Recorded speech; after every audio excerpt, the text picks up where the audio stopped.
Some viewers may find the following video disturbing. Viewer discretion is advised. Welcome, everyone. Today we're going to be concluding our story of Fatal Attraction. Today we're concluding the tragic life of Travis Alexander.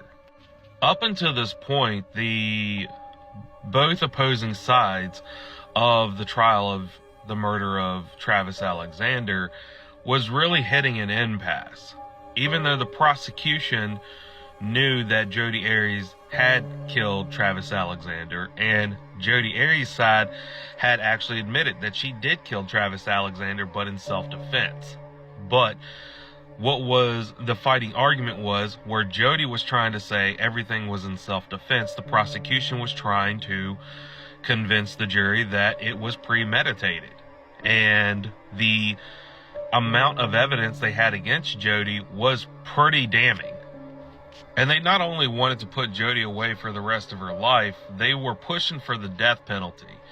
And all the evidence they had stacked up against Jodi, even the pictures that were taken during the murder that they had found in the digital camera in the washing machine, but also the reports that the police had when they had arrested Jodi. Even though most of it was circumstantial, the prosecution had pretty much assumed and theorized that Jodi was the one that robbed her grandfather and was the one that probably took the .25 caliber pistol that was never recovered.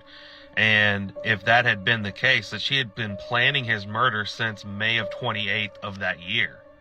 And while the courtroom was going on with her trial, a lot of news reporters were putting in their insights about the interviews with Jodi Arias on the news stations.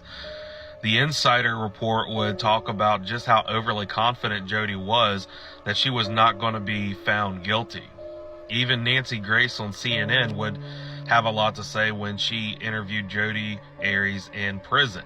And she would make a statement on national television that she was more worried about putting makeup on than discussing the murder of her ex-boyfriend. Family members that were attending the trial to see the justice of Travis Alexander's killer be put to justice would also have to relive very embarrassing moments that Jodi would bring to the stand. Not only talking about intimate details of her and Travis's relationship, but even playing audio tapes of them having sex. So the courts would actually bring in two psychiatrists to not only interview Jodi, but to give her a diagnosis of her current mental state. And when they were done, they would actually give Jodi Arias a diagnosis and would tell the courtroom, and would say that Jodi Arias had borderline personality disorder, or BPD. The psychiatrist would inform the courtrooms that people with BPD would enter BPD normally around their 20s and 30s. And most of it stemmed from not only dealing with major depression and thoughts of suicide, but also for people that have been victims of SA. More specifically, SA within the home. The psychiatrist would say that people with BPD have really intense polar opposite mood swings where they can go from I love you to I hate you within the snap of a finger.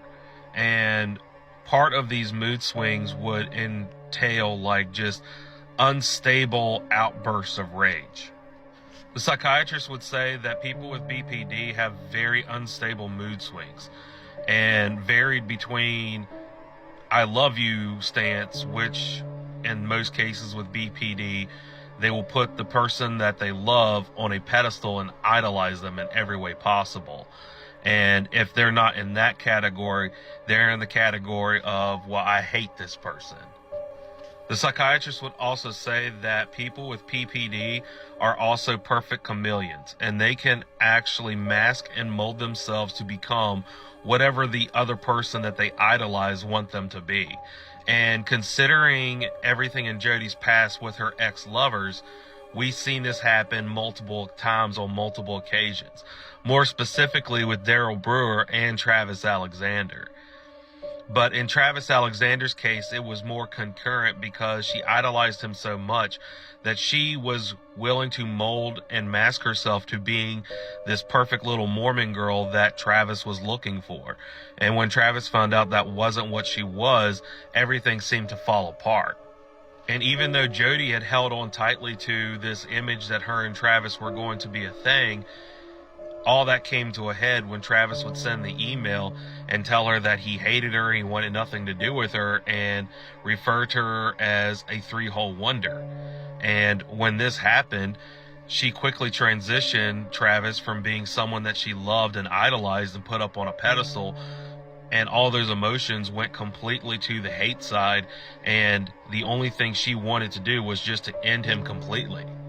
Which, if you look into the accounts of everything she did to him during the murder, you can see so much rage and anger coming out to each stab that she hit Travis Alexander with. After this revelation, the jury would come back with a verdict, and they would find Jodi Arias guilty of murder in the first degree. And on this particular trial, they would actually vote an 8-12 vote for the death penalty. And because it was an anonymous vote for the death penalty, the judge would actually order a mistrial. On the second trial, the jury would come to the same type of verdict and would find Jodi guilty of murder in the first degree. But on this time, they would actually vote an 11-12 vote for the death penalty. And even though it was an anonymous vote, the judge would then sentence Jodi Arias to life in imprisonment without the possibility of parole. Over the years, Travis Alexander's life would be put literally underneath a microscope. And this particular story would be subject for tales not only for television and media, but multiple books and film. And a lot of people who would write about this particular story would pretty much describe it as a fatal attraction. And the unfortunate thing is, every aspect of Travis's life, the most intimate and embarrassing details, would be aired out for the entire world to see. If he had not been murdered and was alive to this day, I can only imagine how mortified this person must be. Which I really don't think all of his personal information should be aired out the way it was, out of respect for him and his family. I look at everything that Travis came from and everything that he accomplished in his life, and I have to honestly say that aside from the end of his life, he was a pretty inspirational person to going from such a horrible upbringing and family type life to becoming as successful as he was. Speaks volumes in his character.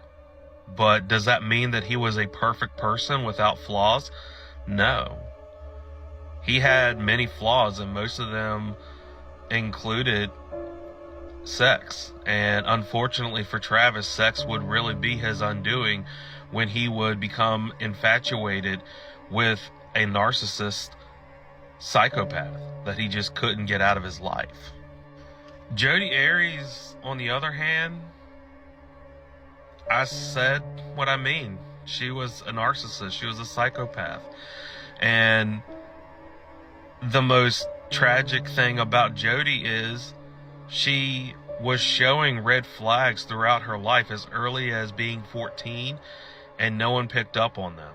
And I think that if she had gotten the right kind of help that she needed, she may not be where she is today. Do I think that she deserved to be put on death?